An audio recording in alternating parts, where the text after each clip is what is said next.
फौज का यह दावा है कि ईरान के खिलाफ बहरी नाकाबंदी के आगाज के पहले 48 घंटों में 9 जहाजों को रोक दिया गया। अमरीकी सेंटकॉम के एक बयान में कहा गया कि इन तमाम जहाजों ने अमरीकी हदायत पर अमल करते हुए या तो वापस ईरानी बंदरगाहों का रुख कर लिया या साहिली इलाकों की तरफ मुड़ गए। गुज़िश्ता रोज एक अमरीकी जरीदे की रिपोर्ट में दावा किया गया था कि अमरीकी नाकाबंदी के बावजूद 20 से ज्यादा तिजारती जहाज आबनाए हुर्मुज़ से गुजरने में कामयाब हुए हैं, जिसने सूरत हाल को मजीद पेचीदा बना दिया है। ईरान ने अमरीकी नाकाबंदी को जंगबंदी की खिलाफ वर्जी करार देते हुए फिलफौर बहरी रास्ते खोलने का मुतालबा किया है। ईरान के खातिमुल अंबिया सेंट्रल हेडक्वार्टर के कमांडर ने कहा कि अगर अमरीका ईरान के तिजारती जहाज़ों और तेल बरदार टैंकर्स को रोकेगा तो यह जंग की खिलाफ वर्जी का आगाज साबित हो सकता है। उन्होंने अमरीका को खबरदार किया कि ऐसी सूरत में ईरानी मुसल्लह अफवाज खलीज फारस, बहरा अमान और बहरा अहमर में से किसी भी जहाज को नहीं गुजरने देंगे। जबकि ईरानी सुप्रीम लीडर के मुशीर मोहसिन रजाई ने यह कहा है कि ईरानी मुसल्लह अफवाज के लॉन्चर्स अमरीकी जंगी जहाज़ों को निशाना बनाने के लिए तैयार हैं और उन्हें डबोच सकते हैं।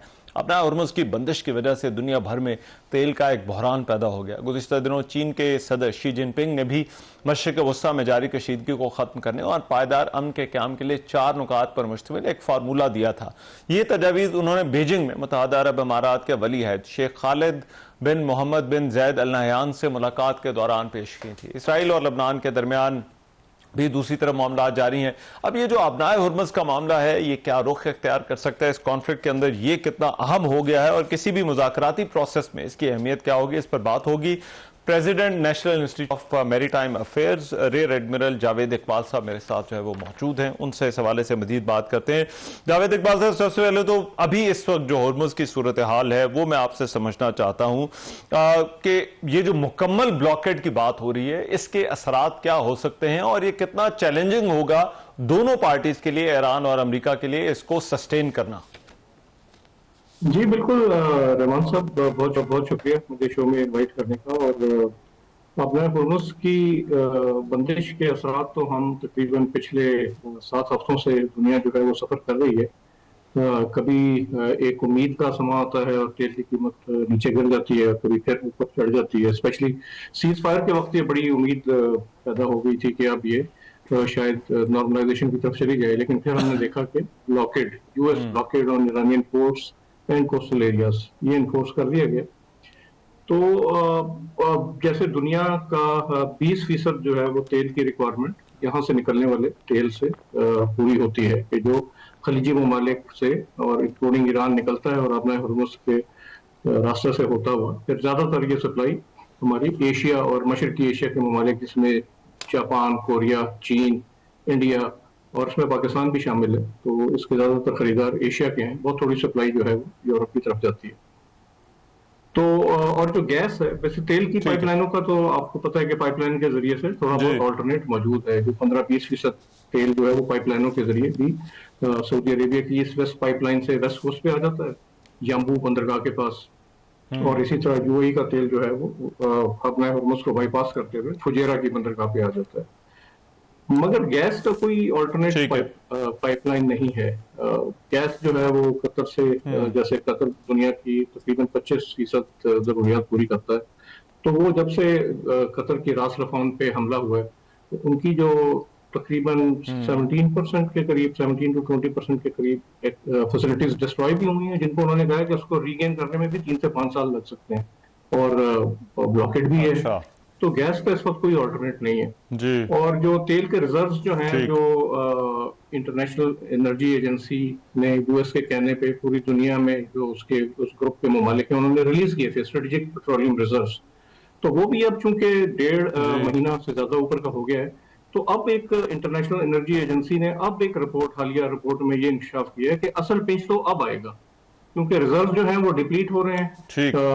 ब्लॉकेड खुला नहीं है बल्कि डबल ब्लॉकेड हो गया है। यानी अभी जब ईरान ने तो आहिस्ता आहिस्ता खोल दिया था उसको, एक इंडिया दिया था कि वो सबके लिए खोल देगा, इंक्लूडिंग यूएस के लिए खोल देगा अगर सीज फायर जैसे ही सेट इन हो गया था।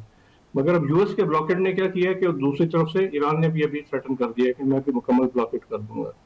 तो सूरत हाल और संगीन हो गई है। शुक्र है कि अभी हुतीज जो हैं वो ठीक है, लेकिन इसमें जावेद इकबाल साहब, ट्रंप की एक स्टेटमेंट कि ये परमानेंटली ओपन हो जाएगा और चाइना जो है वो इससे बहुत खुश होगा, अगर तो ये मुज़ाकरात कामयाब हो जाते हैं फिर तो चले समझ आती है, लेकिन क्या इसके अलावा कोई तरीका अमेरिका के पास है कि वो इसको जो है वो स्ट्रेट ऑफ हॉर्मुज़ को खोल सके और ये परमानेंटली फिर खुली रहे? जी, ये तो बड़े रोजे रोशन की तरह ये बात यहाँ हो गई है रहमान साहब के there is no military solution to opening of the Hormuz in immediate time frame. If there is one, अगर है तो वो उसमें बेतहाशा खूनरेजी है, बेतहाशा इकोनॉमिक लॉस है और दुनिया के लिए एक बहुत बड़ी बदकिस्मती की बात होगी। और कोई बहरिया इस वक्त इंक्लूडिंग अमरीकी बहरिया ये रिस्क लेने के लिए तैयार नहीं है। तो कोशिश इसी चीज पे जारी है कि किसी तरह निगोशिएशंस के जरिए उसको नॉर्मलाइज किया जाए।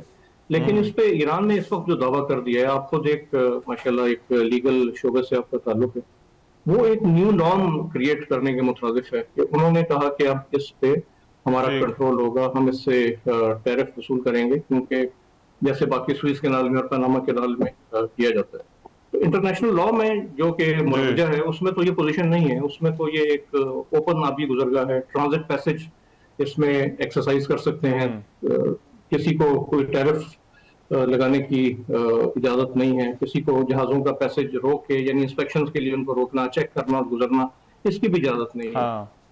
तो ये एक न्यू नॉर्म क्रिएट कर देगा ये अमल। तो इसी वजह से ही ये बहुत सेंसिटिव मैटर हो गया है मेरे ख्याल में, at par with nuclear equation. Nuclear भी बहुत इंपॉर्टेंट है। लास्ट टाइम कहते हैं कि स्टिकिंग पॉइंट न्यूक्लियर ही था कि उसकी अफजूदगी कितने साल के लिए रोकी जाए, कितने % पर रखी जाए। लेकिन इसके साथ साथ अमेरिका बिल्कुल ये चाहता है कि वो यहाँ पे एक न्यू नॉर्मल ना क्रिएट होने, क्योंकि इस न्यू नॉर्मल के क्रिएट होने से इसके रिपल इफेक्ट्स आएंगे पूरी दुनिया में। जो दूसरे लेकिन जावेद इकबाल साहब, ये जो इस वक्त अभी जो हैं, जो लॉज हैं, वो तो आपने उसकी तरफ इशारा दिया, लेकिन इससे तो फिर इंटरनेशनल पूरा जो लीगल पैराडाइम है समुद्रों को देखने का, वो मुकम्मल तौर पर जो वो तब्दील हो जाएगा। तो एक तो वो किस तरह से तब्दील होगा, और फिर ईरान के पास कैपेसिटी है कि वो इसको रेगुलेट इस तरह से कर सके कि वो यहाँ से जो है वो टॉल भी ले और पूरी स्टेट को जो है वो रेगुलेट करे? It is very difficult to speculate, क्योंकि देखें कि इसमें पूरी इंटरनेशनल कम्युनिटी का इंटरेस्ट इन्वॉल्व है। ये सिर्फ ईरान और अमेरिका का मामला नहीं है, ईरान और इसराइल का मामला नहीं है, ईरान और जीसीसी का मामला नहीं है। इसमें बड़े से बड़े मुल्क से लेकर छोटे से छोटे मतलब एक जजीरे पे मुश्तमिल जो मुल्क है, हर एक का इंटरेस्ट इसमें इन्वॉल्व है, क्योंकि जो मैरीटाइम कॉमर्स है, मैरीटाइम ट्रेड है, वो हर मुल्क को और हर इंसान को इफेक्ट करती है। आपने देखा कि इस वक्त इस जंग का सबसे बड़ा जो शिकार है वो गरीब हुआ है, चाहे वो पाकिस्तान में हो, चाहे वो इंडिया में हो, चाहे वो अमेरिका में हो।